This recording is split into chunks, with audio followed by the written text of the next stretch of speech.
kepada yang terhormat Bapak Ustaz Mursyad Al-Nur, waktu dan tempat kami persilakan. Allahumma sholli ala Muhammad.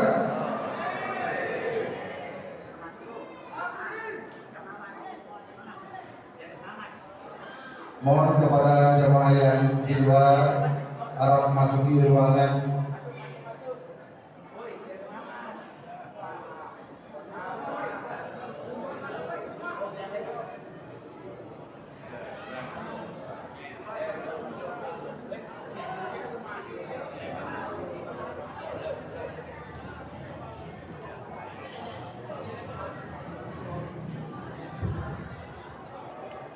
Assalamualaikum warahmatullahi wabarakatuh.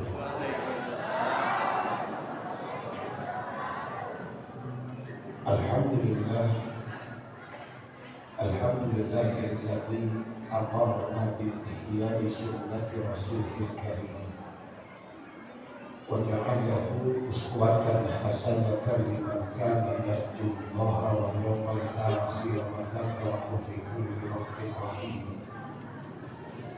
Asyhadu an la ilaha illallah wahdahu la syarika lah wa asyhadu anna sayyidana Muhammadan abduhu wa rasuluhu la nabiyya ba'dah. Allahumma sholli wa sallim wa barik ala sayyidina Muhammadin sayyidil mursalin wa imamil muttaqin wa ala alihi wa sahbihi ajma'in, amma ba'du. Yang sama kita cintai guru-guru mulia kita semua yang hadir malam ini, khusus guru kita, orang tua kita, Mukarram Ki Haji Muhammad Muslim MS, juga masih banyak memorinya itu. Habis enggak? Ki Haji Dr. Andes Ahmad Sayyid PHM, juga guru kita Al-Fadil Kiai Ahmad Rafi'uddin, Kiai Haji Halwani As-Sajjaki, Ketua DKM Masjid Baitul Ma'mur Mamanda Ustaz Haji Musallin Abbas, Ustaz Muhammad Idrus, Ustaz Syed Qutbi, Ustaz Muhammad Yahya, Bapak Haji Abi. Alhamdulillah malam ini guru-guru kita bisa hadir berkah. Amin ya Rabbal.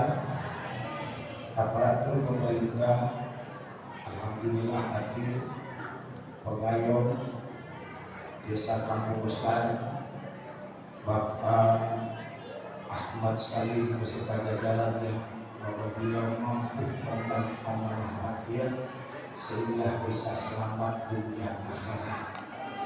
Segenap panitia peringatan Hari Besar Islam dan elemen masyarakat yang membantu terlaksana acara ini, Bapak Haji Muhammad Nasir, Bapak Haji Lukmanul Hakim, dan yang lainnya yang tidak dapat saya sebutkan satu persatu. Semoga beliau dan kita semua selalu mendapatkan keberkahan dari Allah. Amin ya Rabbal Alamin. Bapak Ibu jamaah sekalian, saya tidak lama, nanti dilanjutkan oleh Kiai Haji Dr. Andes Ahmad Sayyidi. Sebab jadwal semula saya jam 9 sampai jam 10 kurang seberapa, insya Allah 15 menit aja. Ya, yang penting ada hikmahnya dari peringatan Maulid.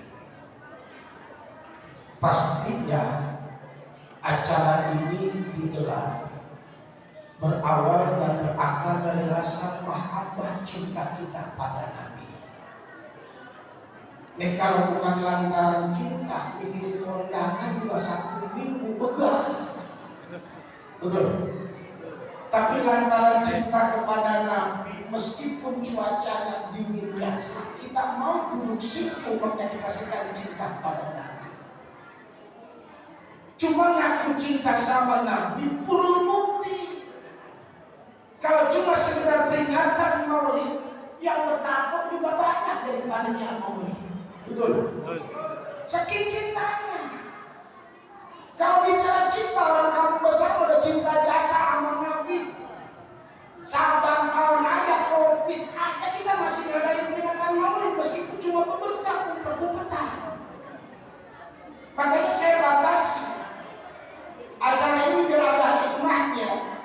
Kata Imam Musyiri dalam qasidah bundanya, wansub ila jatihi masita min syaraf, wansub ila qadrihi masita min aghabi. Bicara maulid minimal tidak lepas bagaimana kita membicarakan siapa baginda Rasul dan kedudukan Rasulullah. Dua ini saja yang akan saya bahas. Khawatir ntar ngomongin Ferdy Sambo. Betul. Meskipun fa'inna fadla Rasulullah laisa lahu haddu, kemuliaan dan keagungan Nabi Muhammad tidak bisa dibatasi.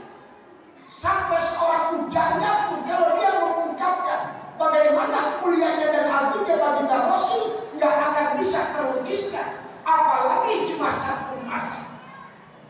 Lalu bagaimana bukti cinta kita pada Rasul? Merujuk dalam kitab Al-Anwarul Muhammadiyah minal mawahidil laduniyah.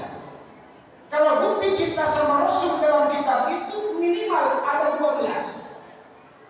Kebanyakanlah 12 mah. Saya merujuk dalam kitab Hubbun Nabi wa Alamatuh, di mana Dr. Fadl Ilahi, kalau orang kampung besar ngaku cinta sama Nabi minimal ada 4. Karena ini pengajian, rata-rata kalau ngaji mah kalau kebanyakan ngedenger.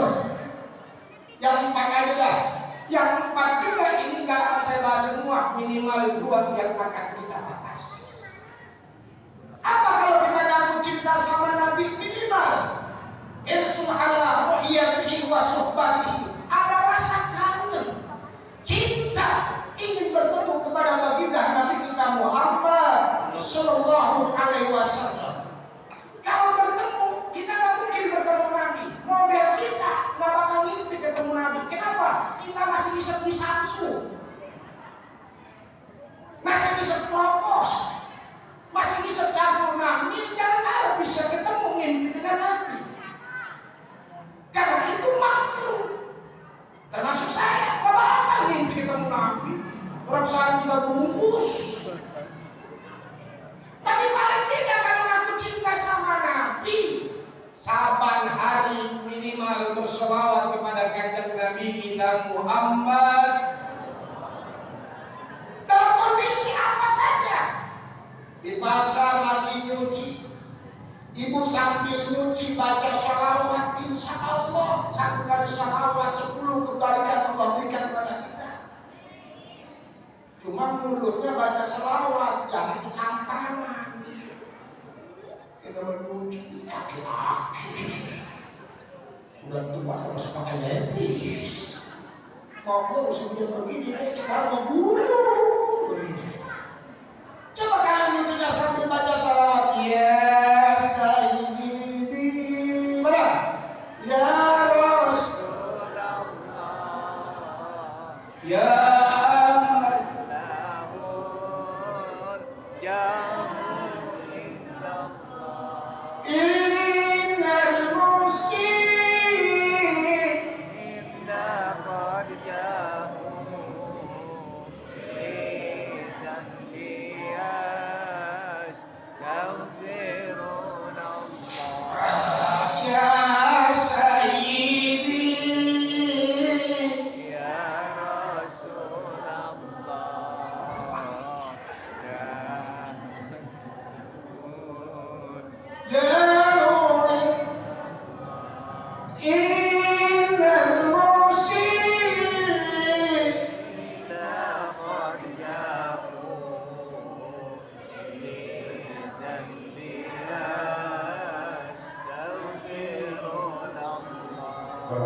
berapa kali kita sholawat? 1 kali sholawat 10 kebaikan Allah berikan pada kita.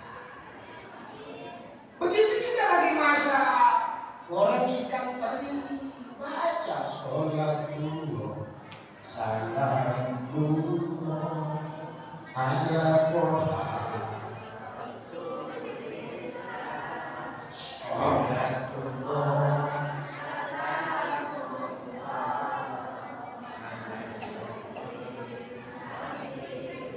Kalau goreng teri itu bisa jadi rasa bandeng kalau menggorengnya pakai minyak.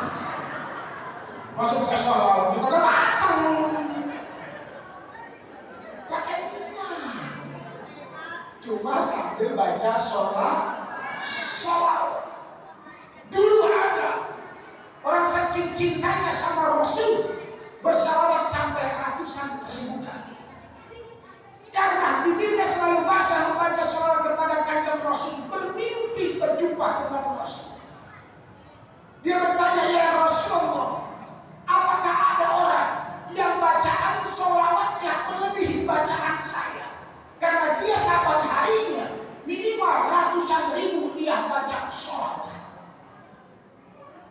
Ini perlu bilang baca sholawat. Kita baca Al-Quran belum tentu saban malam. Betul. Kita puasa belum tentu Senin Kamis. Tapi baca sholawat kan. Kata baginda Rasul, ada orang yang sholawatnya melebihi kamu. Berapa? Ada pokoknya orang yang berselawat bacaannya melebihi bacaan kamu. Ia berapa ya Rasulullah? Dia baca cuma 10 kali. Tapi balasannya sebanding dengan bacaan sholawat yang kau baca. Dari bacanya cuma 10, tapi pahalanya mengimbangi yang baca sholawat ratusan ribu kali. Siapa ya Rasul? Dia adalah Ahmad Ad-Dardi. Apa yang dia baca? Ibu mau baca 10 kali? Bapak mau baca 10 kali? Pahalanya sebanding dengan ratusan ribu kali orang yang cinta selamat. Mari baca bareng-bareng. Allahumma sholli wa sallim wa barik ala sayyidina Muhammadin wa ala alihi adada ma yaliku bi kamalillah wa kama yaliku bi kamalih. Apa? Kau banyak utang pikirannya. Di mana mau apa? Baca. Kita lagi ya. Nih baca minimal 10 kali satu hari. Insya Allah ada keberkahan dan Allah berikan pahala yang berlimpah. Allahumma sholli wa sallim wa barik ala sayyidina Muhammadin wa ala alihi adada ma yaliku bi kamalillah wa kama yaliku bi kamalih. Itu tuh baca. Mau habis sholat 10 nggak apa-apa, jomblo 10 nggak apa-apa, makin 10 bahkan lebih banyak. Jadi betul baca sholawat. Apa fadilahnya? Banyak sekali. Orang yang membaca sholawat di dalam kitab Irsyadul Ibad ila Sabilir Rasyad itu dikisahkan oleh Syekh Jainuddin Al-Malibari.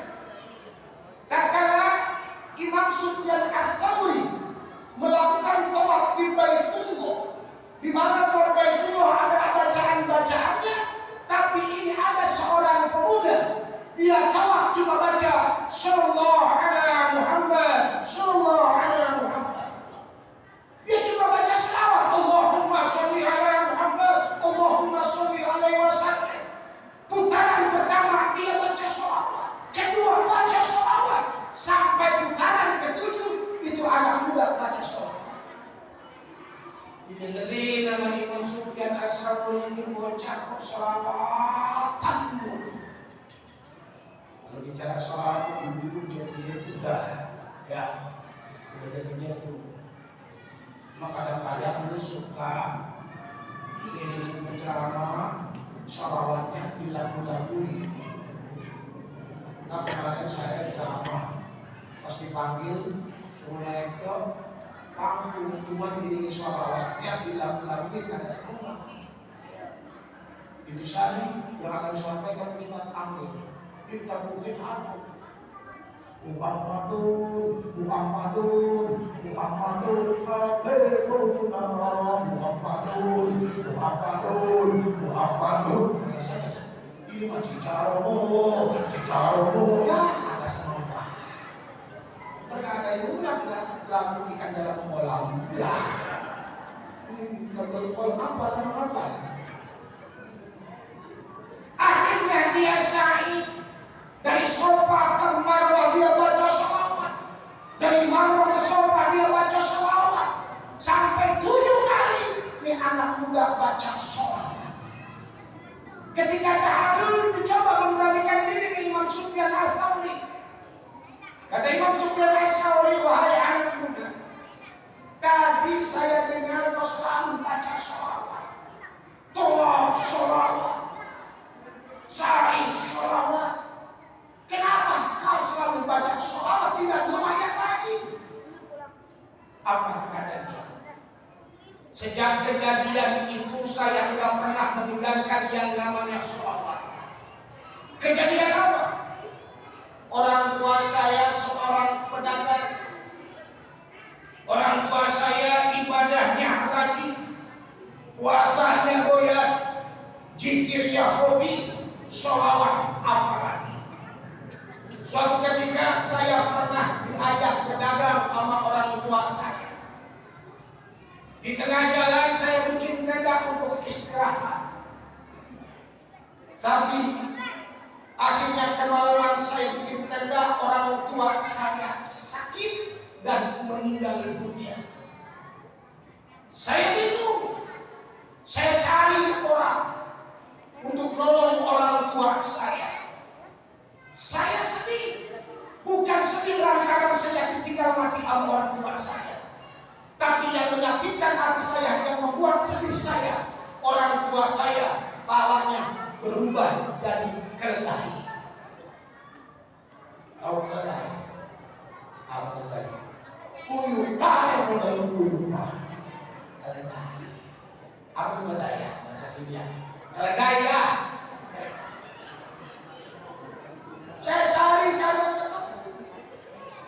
Akhirnya saya cari lagi orang-orang untuk memakamkan ini jenazah orang tua saya. Saya bingung gak ketemu orang.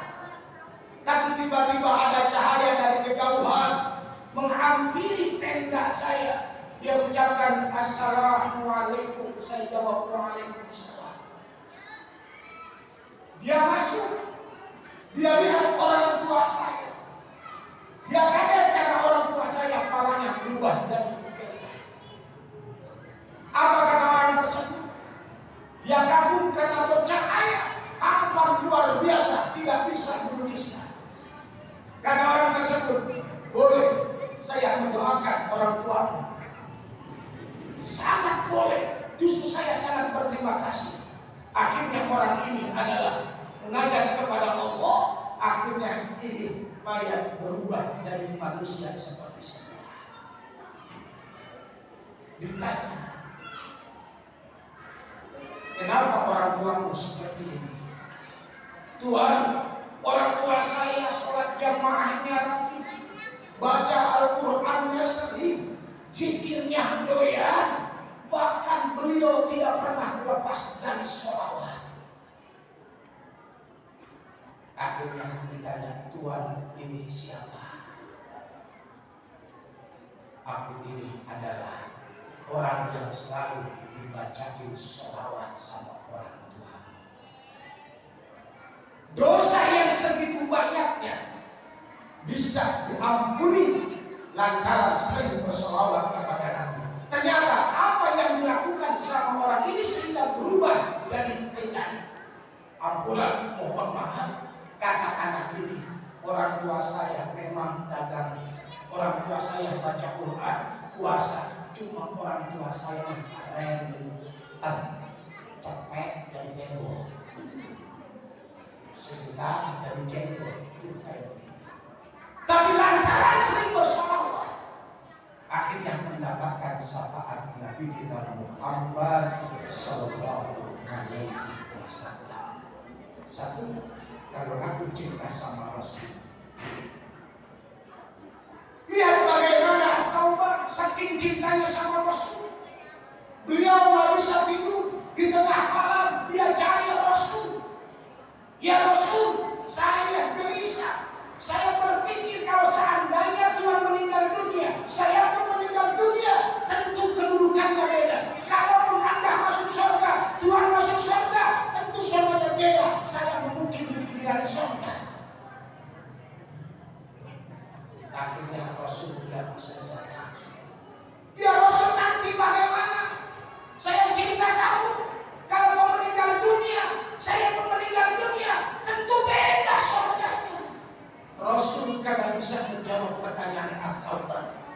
Akhirnya turunlah surah An-Nisa ayat 68. Allah langsung yang menjawab buat orang-orang yang cinta sama Rasul. Wa may yuti'illaha wa rasulahu fa ulaika ma'al ladzina an'ama Allah 'alaihim minan nabiyyin wasiddiqin wasyuhada'i wassalihin. Ternyata orang-orang yang taat sama Allah dan Rasul, yang cinta sama Rasul, nanti bisa bersama para nabi, para rasul, para siddiqin. Mari kita basahi mulut kita setiap hari dengan membaca shalawat kepada kanjeng Nabi kita Muhammad sallallahu alaihi wasallam. Yang kedua, nas'alu sunnatihi wa du'an syar'i. Kalau aku cinta sama Rasul, buktikan dengan membela sunnah-sunnah Rasul dan menjaga serta membentengi syariat Nabi kita Muhammad sallallahu alaihi wasallam. Sunnah jangan sekedar diartikan amalan-amalan sunnah, tapi keperilakuan baginda Nabi kita Muhammad yang menjadikan uswah, qudwah, panutan kita contoh. Tadi apa kata Ustaz Yahya? Sudah berapa kali kita ngadain peringatan maulid? Sebab dalam beragama, beriman, berislam, bernabi, cuma jangan dengan simbol doang. Sebab Islam kita tidak diukur sepanjang mana jilbab itu. Biar kata jilbabnya lengser, tapi bacotnya pedes, berarti belum nonton Nabi. Beragama kita tidak diukur dengan gamis kita, dengan panjangnya jenggot kita, dengan hitamnya jidat kita, dengan cungkringnya celana kita. Tapi beragama sejauh mana kita taat kepada Allah dan sejauh mana kita bermanfaat buat manusia yang lain. Akhlak yang dicontoh, sebab akhlak pokok ilmi, akhlak itu di atas ilmu. Biar kata dia berilmu, nggak ngindahin apa yang tua. Yang tua macam-macam, ada tua kejemur, banduang yang ada. Nggak hormati ketuaannya. Betul, betul. Apalagi di zaman sekarang ini anak-anak kita, ini bocah-bocah kayak begini. Dulu zaman kita ngaji sama almarhum guru kita, Kiai Haji Muhammad Misbah, Kiai Haji Muhammad Iman. Ya Allah, nggak usah dibentak, beliau DM aja, diam pegang kita hitam. Dulu orang tua kita ngobrol, kita deketin, nggak usah dibentak, alisnya doang diangkat sama bapak kita, kita mundur. Coba kita lagi ngobrol sama teman sekarang, anak kita deketin, kita alis angkat gini, dia dikatain ini bapak jelek, bapak jelek. Akhlak pakai Rasul ibadahnya, qiyamul lailnya saja, tawarrumat qadamah hatta takdur tangan. Rasul sholat sunnah kakinya sampai pada bengkak, bahkan keluar darah. Padahal Rasul sudah dijamin masuk surga, tapi Rasul sholat malamnya saja kakinya sampai pada bengkak. Kita minta kalau udah bengkak baru sholat. Kita kalau udah bengkak baru sholat. Apa kali berbisik gua? Mau nikah ke jomblo, kita ada sampai itu sekali. Deksi penyakit papaku. Udah bengkak baru sholat. Disinggung dalam Al-Quran, wa idza masal insana buruk ta'ala litabdi aqailan aqaibah. Itu manusia kalau sudah ditimpa musibah, ditimpa bencana, mencari rada seret bisnis dalam gol, baru tak rajin ke musola. Sholat doang jam 8 udah nyampe. Maghrib apa isya pulang susah. Tapi ketika dapat kenikmatan, oh jalannya dengar. Ini kita terlena dengan kehidupan dunia. Makanya kata Amr bin As, beliau mengatakan maaf ada hadyakum min hadyin nabiyikum innahu kana al-ada nas fid dunya wa antum ardabu biha. Kita ngaku cinta sama Nabi, tapi jauh jalan kehidupan kita sama Nabi. Kenapa? Nabi manusia yang paling jujur terhadap dunia, sementara kita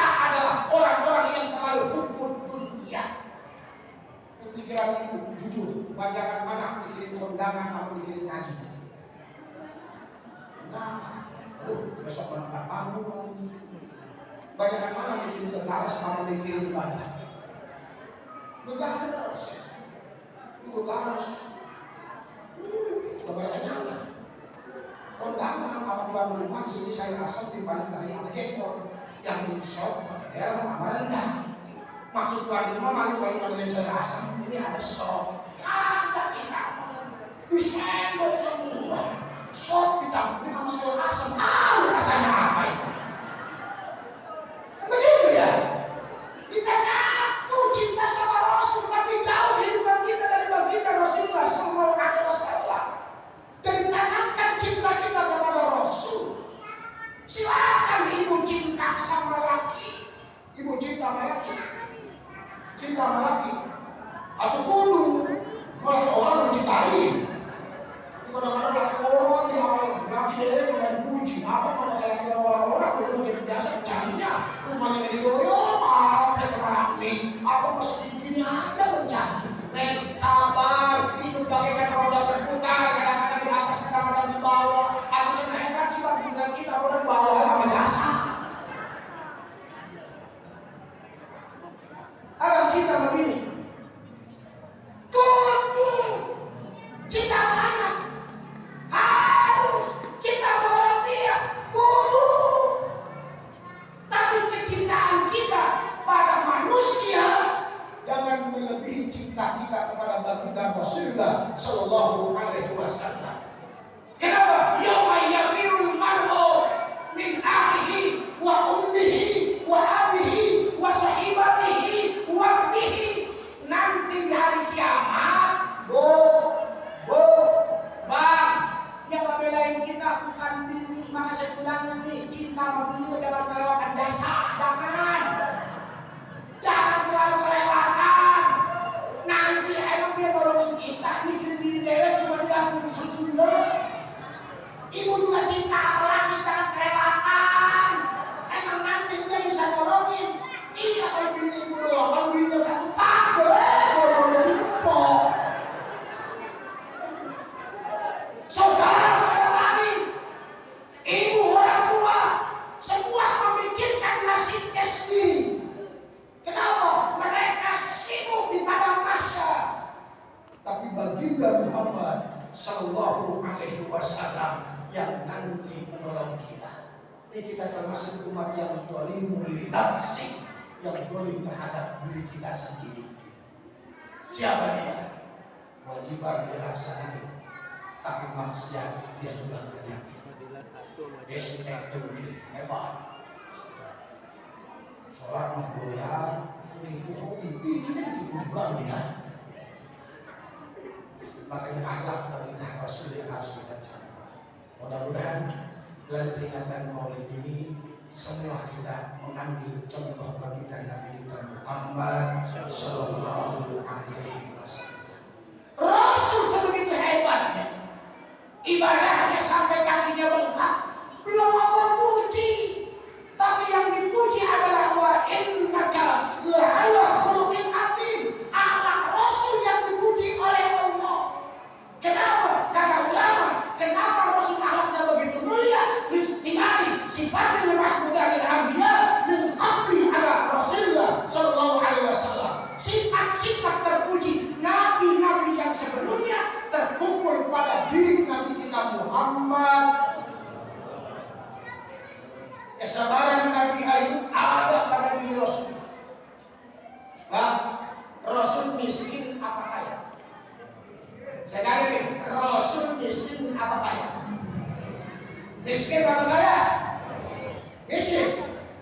Rasul itu menikah dengan Siti Khadijah.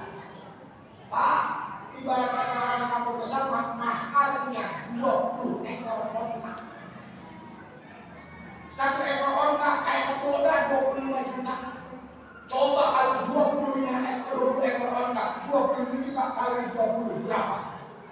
Setengah miliar. Bayangin, Rasul miskin apa kaya? Ada orang sini yang mau duit. Tuh tadi apa yang saya katakan duit mah? Ada nggak yang sampai 1,5 miliar membawa anugerah? Ada nggak? Kaya cuma rasa cukup dalam kehidupan dunia. Orientasinya bukan hanya dunia, maka pikiran dengan duit.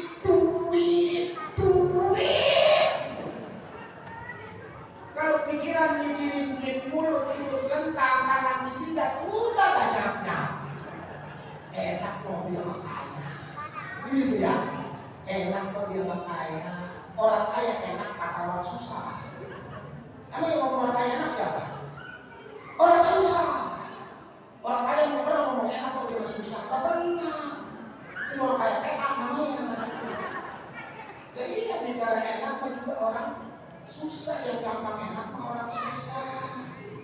Ada calon pilkada yang didanggin orang susah, betul? Ada BPJS gratis buat siapa? Orang susah. Ada pemilu orang susah mah gampang enaknya. Kemiskinan itu bukan membuat dari susah. Yang buat dari susah itu orang susahnya, kebanyakan kepengenannya. Orang akan ketemu gender aja.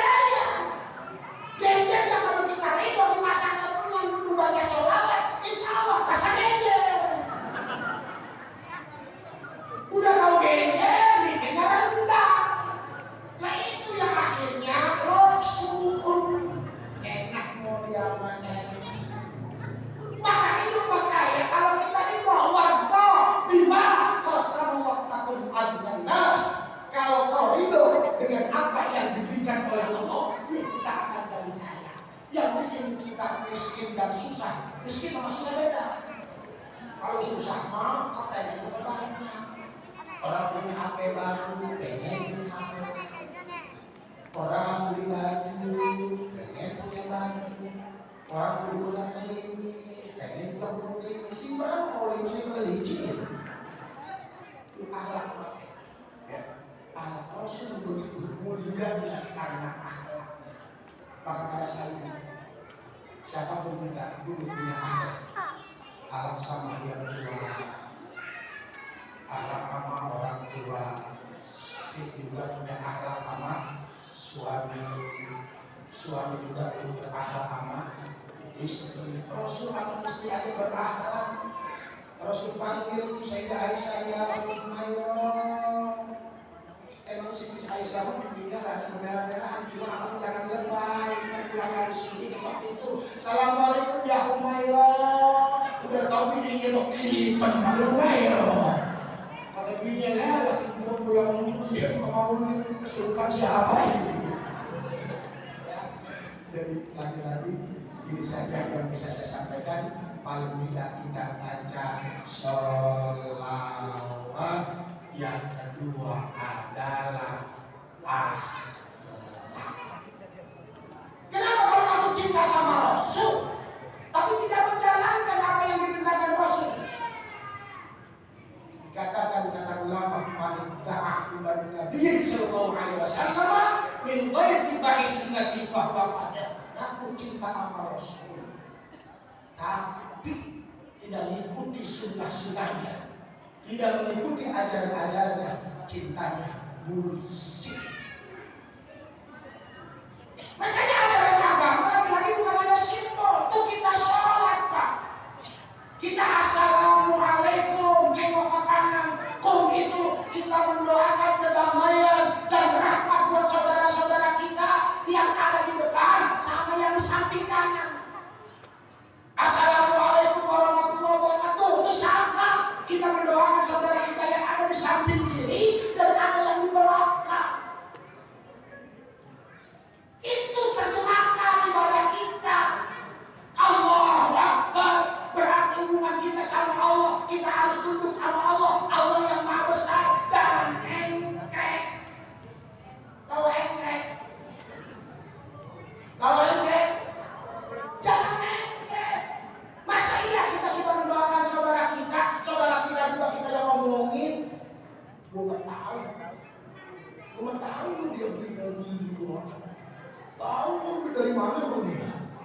kalau ini begitu doang, masuk dia beli mobil.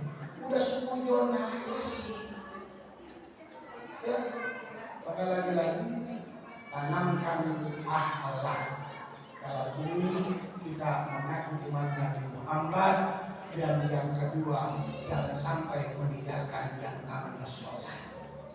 Mau diaku umat Nabi Muhammad, mau bisa diciriin sama umat Nabi Muhammad, mau Rabi'ah bin Ka'ab, Pak, tuh pernah beliau melayani Rasulullah 4 ayat 20-nya disediakan.